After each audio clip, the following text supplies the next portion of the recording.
Welcome to Vim Essentials. I'm Joseph Call, your instructor, and in this course, you will learn all you really need to know to be successful with Vim.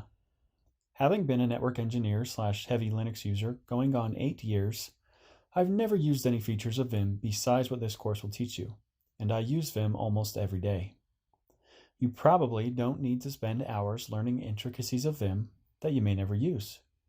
If you're like me, you'll primarily use Vim for creating and modifying scripts, config files, and settings files on Linux machines. After all, everything on Linux is a file, so you need a good file editor.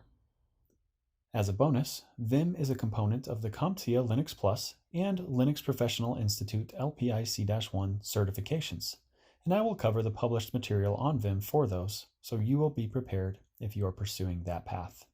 As a prerequisite, I recommend you have access to a Linux CLI in order to follow along, practice, and complete the exercises.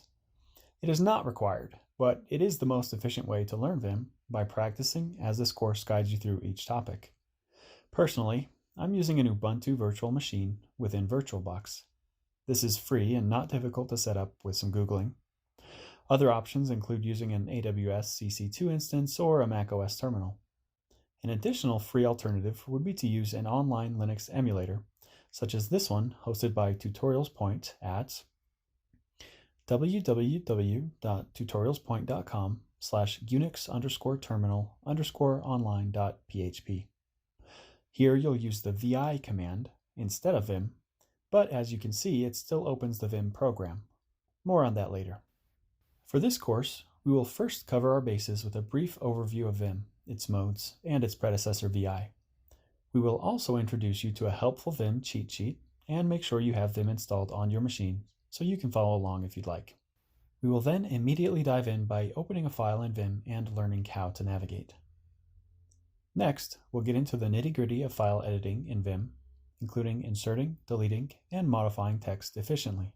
After that, you'll learn about visual mode of Vim, which is primarily helpful for editing blocks or selections of text. Next, you'll learn some techniques that will improve your efficiency in Vim even further, such as undoing and redoing changes, searching a file for text, search and replace, and vimdiff. Finish off by testing your knowledge with a comprehensive quiz and exercise.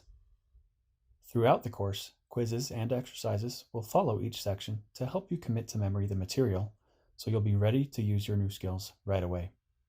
I'm glad you're here. Let's get to it.